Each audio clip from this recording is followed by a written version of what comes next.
therefore means that there is a shortage of funding in the ministry to which you seek confirmation. So I would like to hear your ideas on the alternative. For example, since the majority of farmers are small-scale holders, leveraging on the use of water pans and harvesting during the rainy season for use for the rest of the year. We know that places like Yatta only get 2 days of rain a year, but they have water pans and are producing food the whole year. So we want to see how you can leverage on that. So that the higher percentage of will be water pans as opposed to big dams, which you don't have money for now. And also, how will you leverage on the public-private partnerships to be able to fund the water sector in the light of shortage of funding? Thank you.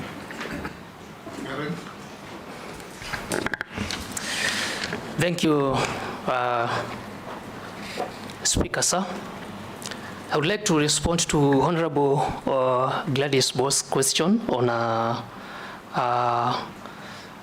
the rejected finance bill and shortage of funding.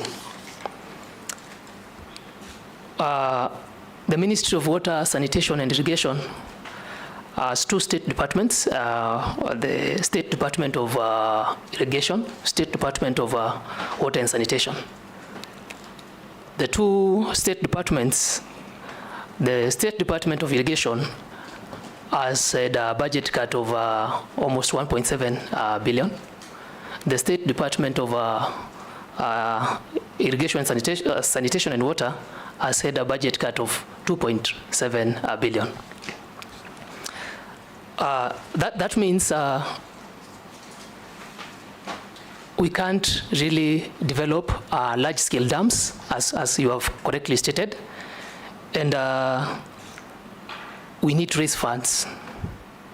Raising funds, as one of the ways you've suggested, as you've mentioned, is the PPPs, public-private partnerships, that we package our projects in such a way that we attract public interest in our projects, but also ensure that the partnerships do not exploit the end user. The end user is the consumer. This, in the ministry, we have WASREB, Water Services Regulatory Board, and this will ensure that consumers who are the final end users of these services that the ministry seeks to offer will be served at the right tariffs. WASREB is responsible for the tariffs. On water pans is not a long-term solution to our water problems, especially in the areas you've mentioned of Yatta, etc. But they are relatively inexpensive compared to dams.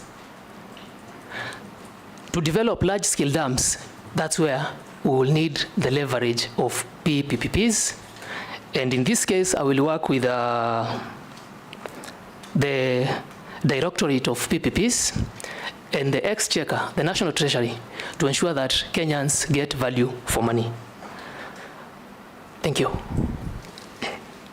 Majority Leader. Thank you, Honorable Speaker. Indeed, Eric has preempted my question because I wanted to ask him about how he can leverage on PPPs, but since you have answered that, I don't know if you were to explore the possibility of using PPPs for the large-scale dams. Do you, in your opinion, think there is also an opportunity to leverage on the development of dams together with using those dams for agriculture and leasing land for large-scale farming, where you can get investors who will want to lease land for large-scale farming and at the same time develop land, develop the dams for use in the irrigation projects, and the same dams can be used to provide water, as you said, to end users at a rate that will not exploit the Kenyan consumers of water. Two, I have seen you have had quite some experience with in the area of sanitation, especially your work with the Nairobi River Sewerage Project. and one of your state departments, if approved, will deal with sanitation matters. How do you intend to deal with the issue of pollution? Working again together with the Ministry of Environment, do you see any opportunities around that space? Thank you, Speaker. Erick. Thank you, Mr. Speaker, sir. In response to the question from Chungwa, Honorable Chungwa, it is true that to develop large-scale dams, we will need external funding that the government at the moment, due to austerity measures, cannot sustain. These large-scale dams, Honorable Ichungwa, through the chairperson or the speaker, are multi-purpose dams. They not only provide water for domestic use, which is basic, they also provide water for irrigation. Irrigation is a key component in sustaining and developing climate resilience amongst arid and semi-arid areas. The concept Honorable Ichungwa, through the speaker, has raised is viable. That if we develop a dam, a large-scale dam, in an arid and semi-arid area, it is prudent to also have a PPP to lease land for irrigation, so that we have value for money for our large investments. It would be utterly wrong, if approved by this House, if I don't explore that option. Water is a human right, and also water is intertwined with food security. So on irrigation, Honorable Ichungwa, through the speaker, that is correct. That's correct.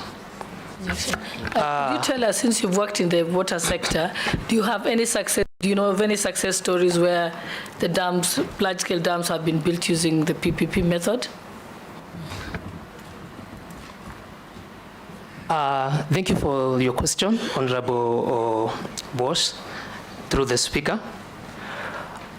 There are case studies. I haven't done any of them, but there are many case studies where actually in the development of concept notes for these PPPs, irrigation is a key component, so that during financial feasibility, when doing a dam, we expect benefits, apart from indirect benefits of such as microclimates that develop within the region. The piece that comes with avoidance of animal, livestock, and people conflicts due to drought and famine. Some benefits, key benefits that are considered are domestic water, irrigation, very key for production of food, and hydropower. Thank you. Small follow-up on that, because of those issues of PPP CS nominee. You cut the image of a young person, very professional, a good scholar, and that of a clean slate. You'll be getting into a space in the public sector that over the years has been marred by corruption. I see you shaking your head. I hope that shaking of your head is signifying a determination that you will not get roped into the cartels that have bedeviled the water sector over the years. If you have been taken through the State Department of Irrigation and the construction of those mega dams, from Badasa to Ma Dam, they're all riddled with corruption. What can you tell the people of Kenya, and more so the young people of Kenya, in relation to where you stand today and the position you'll take in the fight against corruption in the development of water resources in the country? Thank you, Speaker. In response to Honorable Ichungu's question on the fact that I am about to face cartels and corruption, I will put my stand public. I have diligently served in my previous positions. I have held transparency, accountability, and my firm stand on corruption is, as you said, I come as a clean slate. I'm not beholden to anyone. I am not shackled or tell that to anyone. And I think this is my personal opinion. Corruption is a cancer in the society. We have to root it out one way or the other. And if my nomination is approved by this House, I will engage in my duties, bracing and embracing integrity, honesty, and accountability to lead from the front.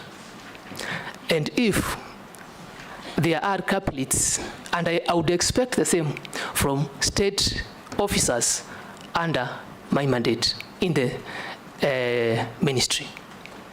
And if any of them is found capable of this, I understand we are a constitutionally bound country, and I will let the agents that deal with corruption, that is the EACC and other investigative bodies, take their course, and the law should be followed to the letter.